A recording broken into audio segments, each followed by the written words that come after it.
crime has many faces, some of which are extremely brutal. But even when one considers some of the most brutal crimes from the annals of crime history, many of those crimes have perpetrators and victims who might not fit the common stereotype of a brutal killer.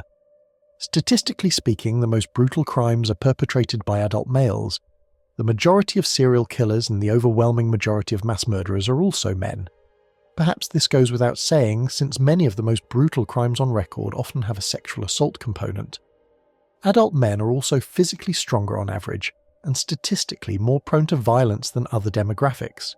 With that said, there are always exceptions. Worldwide, there has been a shocking surge in violent youth crime.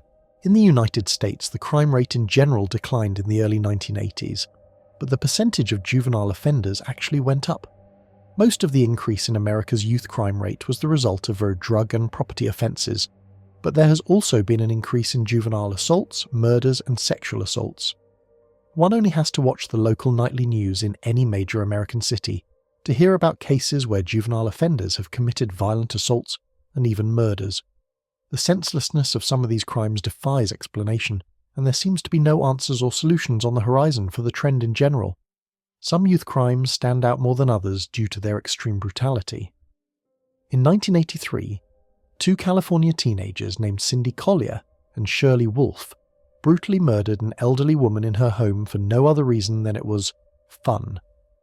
The shocking case terrified people across the United States as they asked themselves if this would become the standard of youth crime in the future. 10 years later, the world was shocked by horrific youth crime once again when two 10-year-old boys named John Venables and Robert Thompson abducted 2-year-old James Bulger from a shopping centre in the United Kingdom and then tortured and murdered him. Psychologists, psychiatrists and criminologists have attempted to identify the source of this upsurge in teen brutality, but it seems that for every academic professional who asks the question, there are almost as many answers. An examination of most of these cases reveals that there is in fact never one single factor that leads to such brutality. Most of these cases stem from a combination of elements, a deadly cocktail of factors if you will, which often include abusive homes and underdeveloped minds that don't know how to handle such adversity. In January 1992, another one of these brutal situations played out in southern Indiana. In this case, all of the perpetrators were girls, all of them under the age of 18, who conspired to mercilessly torture and kill a 12-year-old girl named Shanda Sharer. The crime was one that was brewing for several months before it happened, and was driven by a lethal mixture of teenage jealousy, abusive homes, peer pressure, drug and alcohol abuse, and a lack of social development on the part of the killers. The crime shocked the nation and continues to periodically make headlines. Shanda Sharer was born into a working-class family in Kentucky coal country in 1979. Not long after she was born, Shanda's parents divorced, with Shanda going to live with her mother Jacqueline on the other side of the state in Louisville. Jacqueline would eventually remarry, divorce, and remarry again in the late 1980s. Needless to say, Shanda's early life was unstable. Jacqueline moved the family frequently to find work, to live with boyfriends, or to find apartments that were more affordable. The frequent moves meant that Shanda had difficulties making lasting friendships during her youth, and she was often willing to go out of her way to make friends, which later proved to be her demise.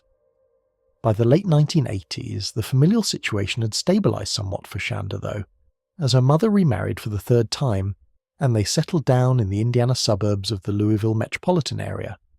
Shanda was doing well in terms of her grades and schoolwork by the summer of 1991 and seemed to be well adjusted, and developing a large circle of friends. All of that would forever change within a year. Since Shanda was born in June, it was up to her parents how she would be enrolled in school. They could have either held her back to be one of the oldest in her class, or sent her ahead where she would be one of the youngest. Jacqueline decided to enroll Shanda early. There are of course benefits to enrolling a child early. Theoretically, they will graduate high school at the age of 17, giving them a head start on the professional world. For the most part, it would seem as if it wouldn't matter either way. But a 1-year difference in age can be a major factor in emotional maturity. When Shanda began Hazelwood Junior High School in New Albany, Indiana in the fall of 1991, friends and family thought she was overwhelmed by the fast pace and the more emotionally mature and sophisticated kids in her class. Shanda's problems fitting in led to her having numerous conflicts with her teachers and other kids. The problem was at least a bit exacerbated by Shanda's resolute nature and the fact that she was often unwilling to let minor offences slide. Shanda found herself at the wrong end of teen bullying until she had enough and punched one of her bullies in the face. The fight earned Shanda time in after-school detention, alongside her bully, Amanda Heverin. Like most kids their age, the two girls quickly forgot their conflict when they had to spend their time with each other in detention. In fact, the two girls realised that they had a lot in common, namely their unstable home lives, and they quickly became best friends. Within a couple of weeks, their friendship became romantic. Shanda and Amanda decided to take their new relationship to the next level by going to the school dance as a couple in October 1991.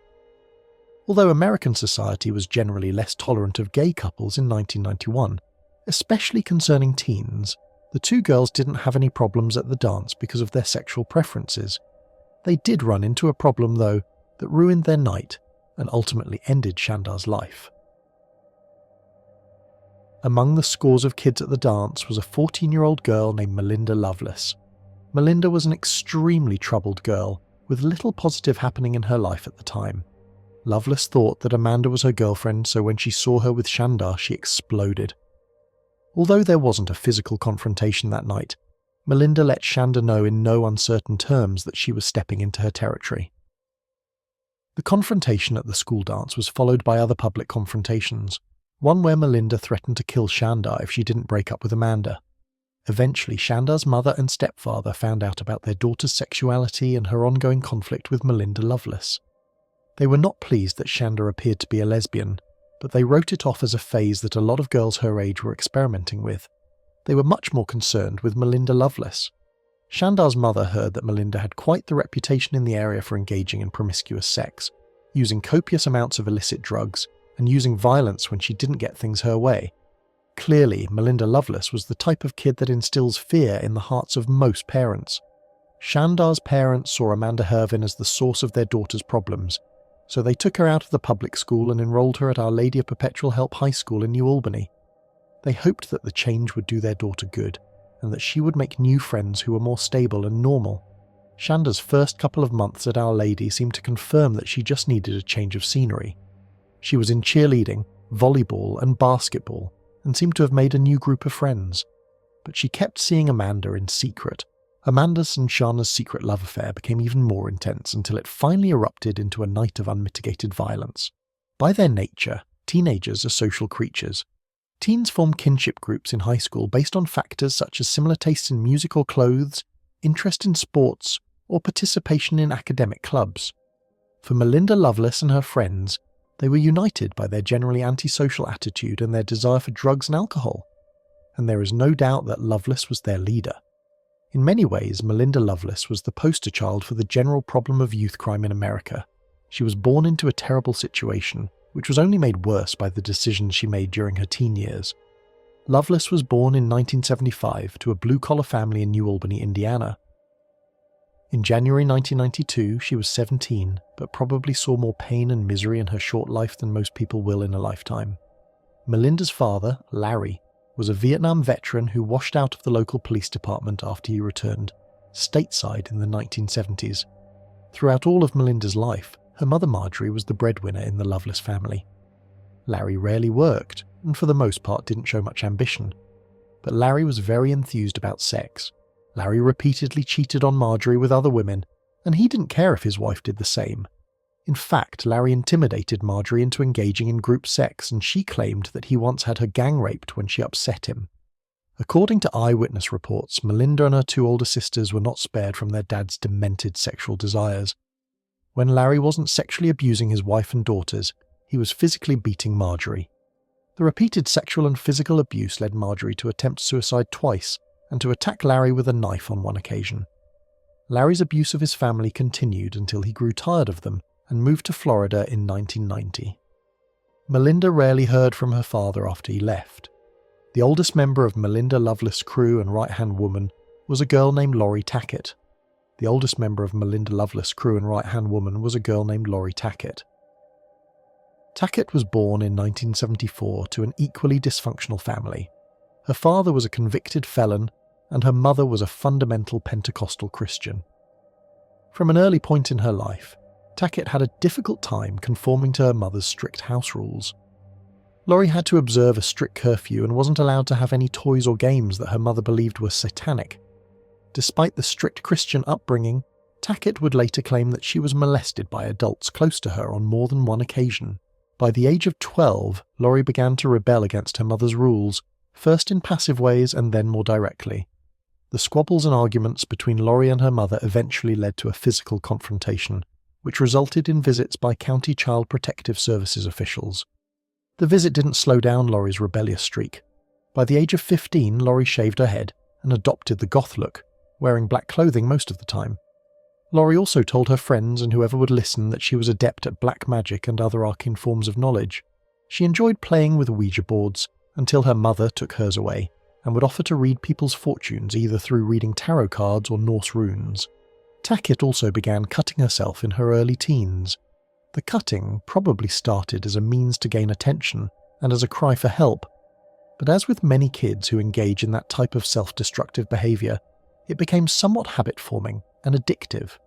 It was even reported that Tackett showed other kids how to cut themselves to get the maximum amount of blood without hitting any veins or arteries. Around the same time, Laurie Tackett also learned that she liked booze, drugs and other girls. Although she was Lovelace's loyal henchwoman, the two had only met in November 1991, about 2 months before Shanda was murdered. One of Laurie Tackett's friends from earlier in her childhood was Hope Rippey. Hope was a bit younger than Tackett. She was born in 1976 and 15 in January 1992, which played a role in their relationship as she was clearly the follower of the two. Although Rippey was born in the area, she moved with her family to Michigan for a number of years. Before moving, Rippey and Tackett were innocent, childhood friends, riding bike, playing hide-and-seek and other youthful games. When Rippey returned to the Louisville area in 1991, she noticed big changes in her older friend, but thought little of it. To Hope Rippey, Laurie Tackett was her older, cooler friend, and anything she said and did was what the cool kids did. Rippey met Melinda Lovelace for the first time on the night of January 10th, 1992. The final girl that filled out the frightful foursome was 15-year-old Toni Lawrence. Rippey was Lawrence's connection to Lovelace, who she also just met on the night of January 10th. Lawrence, like the other girls, also grew up in a home filled with abuse and neglect. She was sexually abused at the age of 9 and then again at the age of 14. Since the abusers were those close to her, Lawrence refused to go to the authorities and instead decided to deal with the abuse on her own. One of the ways in which Toni Lawrence dealt with the pain of the abuse was through self-harm and cutting, which she learned from Rippey. Lawrence also began to self-medicate through binge drinking and drug use. Finally, in a pattern that is often familiar with victims of sexual abuse, Lawrence became sexually promiscuous at a young age. By January 10th, 1992, Toni Lawrence already had dozens of sexual partners, both male and female. Lovelace, Tackett, Rippey and Lawrence were truly 4 broken souls who were dealt bad hands in life, and no doubt worthy of sympathy. But that would all change after they committed one of the most brutal and senseless crimes of the decade. On the afternoon of January 10th, Rippey and Lawrence met up with Tackett and the 3 girls and then drove to Lovelace's house. The 4 girls spent some time in Lovelace's bedroom listening to music, smoking marijuana, and engaging in small talk before Lovelace decided to step things up a level. Melinda produced a large knife and began talking about committing violent acts. She was probably trying to gauge the interest of Rippey and Lawrence, who she had just met, in order to see if they would be open to hurting someone. The ploy worked. The more Lovelace talked about violence, the more the other 3 girls giggled, as if she were discussing boys or some new clothes. Finally, Lovelace told the other girls that she had a specific target for her wrath: Shanda Sharer. Lovelace explained to Rippey and Lawrence how Sharer stole her girl and that she needed to pay somehow for wronging her.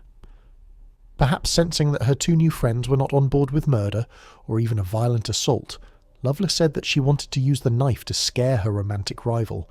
She would simply show the knife to Sharer and tell her to back off Heverin. Having the other 3 girls would also help raise the intimidation factor, she argued.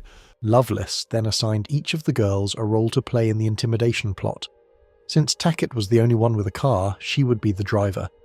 Rippey and Lawrence were delegated with luring Sharer from her family's home, because they were unknown to her. Tackett, Rippey, and Lawrence agreed to go along with Lovelace's plan. None of them would even question any part of the plot, nor did they stop to question how easily something like that could spiral out of control. Teen peer pressure is a powerful force. Early in the evening, the four girls drove to the house where Chandrasekhara's families lived to retrieve the unsuspecting girl. Rippy and Lawrence rang the front doorbell and were greeted by Shandar. Since they had never met before, Rippy and Lawrence explained to the somewhat confused Shandar that they were Amanda Heveren's friends and that she wanted to see her. Shandar was a bit sceptical and asked them why she didn't just call. The girls replied that her phone privileges had been revoked and that she would have to sneak out of her parents' house for the two to see each other. Feeling eased by their answer, Shandar agreed to leave with the duo but said that she was grounded and couldn't leave while her parents were awake. She told the two to come back around midnight and to wait outside of her bedroom window. Rippy and Lawrence agreed. In the meantime, the four girls drove to Louisville and attended a rock concert. While the show was happening, Rippy and Lawrence had sex with two boys in the parking lot. All four were drinking alcohol and smoking marijuana. Life was just one big party for the girls. Around 11:30 p.m, the four made the trek back to the Indiana suburbs, where they drove around for a while before stopping at Shandar's home just after midnight. As Shandar walked with Rippy and Lawrence to Tackett's car, they told her that Heveren was waiting at an abandoned building near the banks of the Ohio River that the local kids referred to as the Witch's Castle. The Witch's Castle is much like other similar places dotted across rural America. It is a place where teens and young people gather at night to drink alcohol, do drugs, and engage in sexual activity. Also, like many of these places, many origin legends were ascribed to the place in question, some involving witchcraft and the occult, which is how it earned the nickname the Witch's Castle. When Shandar heard that she was being brought to the Witch's Castle, she had no reason to be worried. She knew that it was where the local kids did mischievous things far away from the watchful eyes of their parents. Unfortunately for Shandar Shera, her trip to the Witch's Castle would be her last. Shandar got into the passenger side of the car, and as soon as it pulled away, Loveless emerged from her hiding spot under a blanket in the back seat. She quickly reached over and put her prize knife around Shandar's neck. Loveless began threatening and berating Shandar as they drove to the Witch's Castle. When they arrived, though, it became clear that the four girls really had no plan. Loveless and Tackett berated and threatened Shandar while Rippy and Lawrence looked on, equally confused and exhilarated by the situation. Shandar asked the girls to stop, but they wouldn't. She asked why they were hurting her, to which Loveless replied, "You know why?" After beating and threatening Shandar for several minutes, Loveless ordered the other three girls to hold their victim down so they could tie her up with some ropes. They then put her in the trunk of Tackett's car and left. At this point in the evening, the girls had committed kidnapping and felony-level assault, but they were still far from crossing over the point of no return. They could have let Shandar go and probably receive probation in the juvenile criminal justice system, which is only if Shandar would have gone to the police. Testimony given by the four girls at their subsequent trials revealed that Rippy and Lawrence never planned to go as far as they did, and that even early in the abduction they had misgivings. Still, neither girl said so much as a word of dissent to Loveless. The four girls then drove around rural areas of southern Indiana for a couple of hours, until Tackett drove down an isolated logging road and stopped the car. Loveless and Tackett were apparently thinking the same thing, because without saying anything, they both went to the trunk of the car and pulled Shandar out to the ground. It was a cold January night, but the adrenaline derived from their orgy of violence kept the girls warm. Loveless and Tackett stripped Shandar's clothes off her body and brutally beat her until she was barely conscious. Loveless then pulled out her favourite knife and tried to cut Shandar's throat, but it was too dull. The two girls then decided to strangle Shandar, but the athletic 12-year-old proved to be tougher than they thought. Shandar fought the girls off successfully for a few minutes until Rippy came running from the car and held her legs down so that Loveless and Tackett could finish her. After strangling Shandar for a couple of minutes, they loaded her back into the trunk and drove to Tackett's home to smoke some marijuana. The girls miscalculated a couple of things, though. First, they didn't consider how strong their young victim was. Although Shandar was smaller and younger than the other girls, she was in good shape and athletic. She didn't spend her time drinking and doing drugs like the other girls. Loveless and Tackett also didn't consider how difficult it is to strangle someone. Perhaps they thought that killing a person via strangulation is as easy as it is portrayed in movies, with it only taking a minute or two to kill someone. In real life, it takes several minutes to die from strangulation. As the girls sat around laughing and smoking pot at Tackett's home, they heard some strange noises coming from the garage. Tackett went outside to check and was horrified by what she found.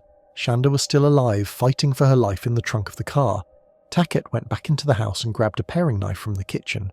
She wasn't going to let Shanda live.